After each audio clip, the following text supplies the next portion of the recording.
Hi, this is Robin Hawke from Inspired Spaces, and today's video is on standard Australian kitchen measurements. Please note that all measurements are in millimetres. We will start with this galley kitchen that comprises of an island that you can sit at, a wall hung unit, a bench top that also encompasses a refrigerator. One of the most common questions we get asked is, how much distance do I allow between my bench and my island? And my answer is 1200 millimetres. Why? It allows ease of more than one person working within the kitchen.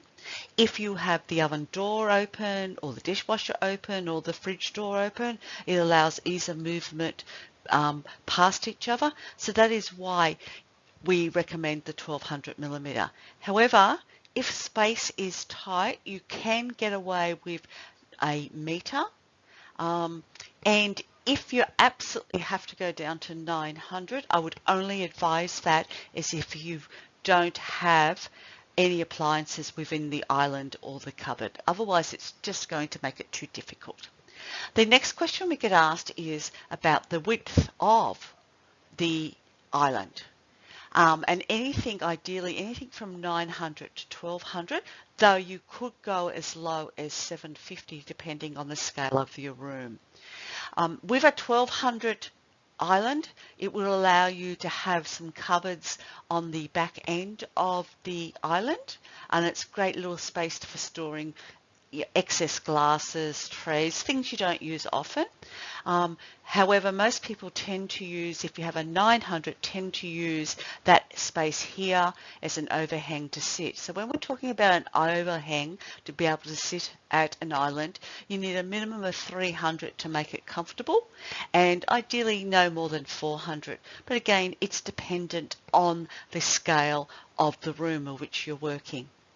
Now, when it comes to bench tops, you can take two approaches. You can do a standard bench top or anything between 600 to 650.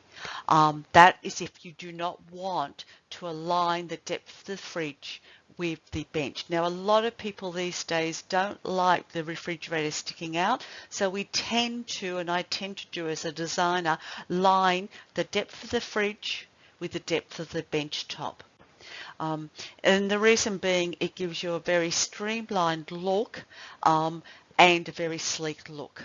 Now, the depth of your overhead cupboards, again, is dependent on a number of things. I ideally don't like going more than 350 because you tend to hit your head on it if you're standing at the bench. And because I'm quite tall myself, I find it quite disconcerting to feel like the overhead cupboards are going to be hitting me often.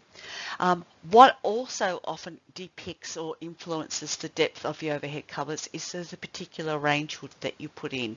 Some range hoods require up to a 400 depth, so it depends on that. So you need to look carefully at your appliances before you determine what the depth of your overhead cupboards are for your range hood, and even the influences the depth of your actual bench top depending on the type of appliances that you are using. Now, if you have a wall hung unit or a unit on the wall, I would suggest that you don't do any more than deeper than 500 millimeters. The reason being that it becomes too deep and you can't find anything there, and it's very difficult to access the. One other consideration you need to take into account is the length of your island. Now, there's a number of factors you can take into account here. It's dependent on the scale of the space that you're working with, but it also can depend on the size of the slab of the engineered stone that you may be using. I find most of my clients want to work with an engineered stone or a marble or a granite, and it depends on whether or not you like to have a join. Now, a standard slab at the moment is 2400. So on this particular island, if we put a 2400 slab, we will actually have a join happening somewhere. Now, if you're using a natural stone, that could be quite obvious if the slabs aren't booked in together. In this kitchen, we'll show you later, this island was actually made from corian, which is a material that can actually hide seams, and that was the reason why we've chosen. At the moment, there are a few companies that recognise the need for larger slabs, and we are getting some slabs that are actually 3 metres in length, and a lot of islands will go to 3 metres. So most islands are starting at about 2400, some will go up to 3 metres, some will even go longer depending on the scale of the space. It's all relative to the scale of the room that which you're working within. Next, we need to consider the height of the benches and the overhead cupboards. When I'm designing a kitchen, one of the first questions I will ask the clients is if they intend staying for 8 years or more. Because if the client is overly tall, I will then suggest that they make their bench heights at 950 millimetres. If, for instance, they're only doing it for the next 2 or 3 years, I would suggest they make it more of a standard height, and that would be 920. You can go as low as 900 millimetres.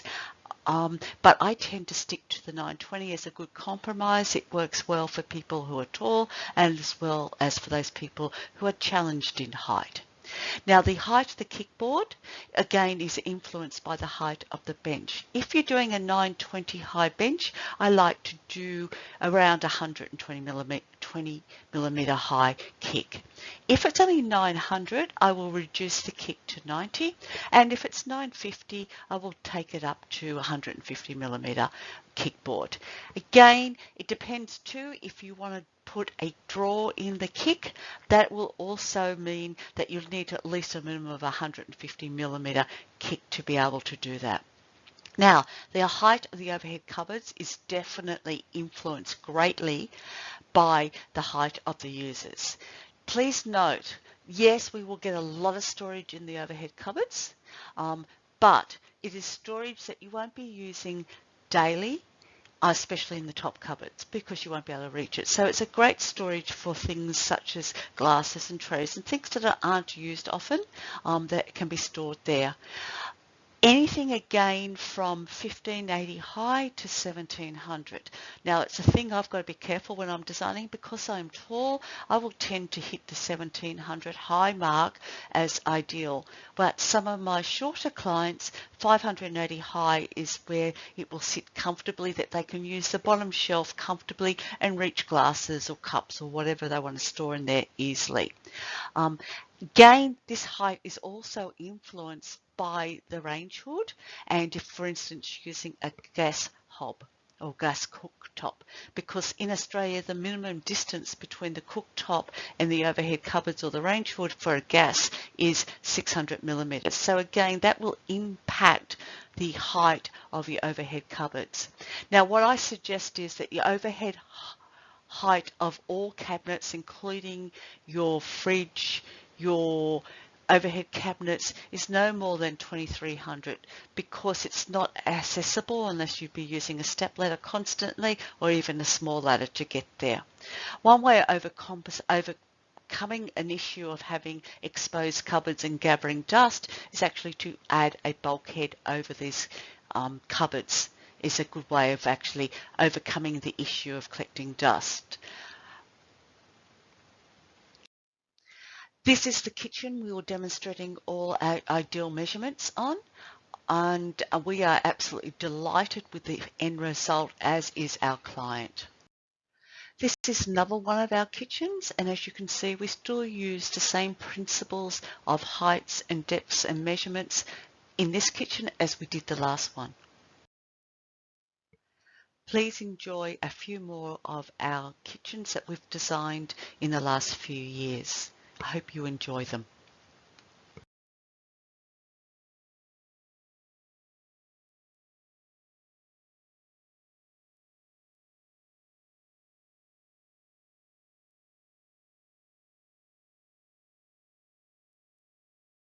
If you would love the team from Inspired Spaces to create your dream kitchen, please contact us on the phone or via our website.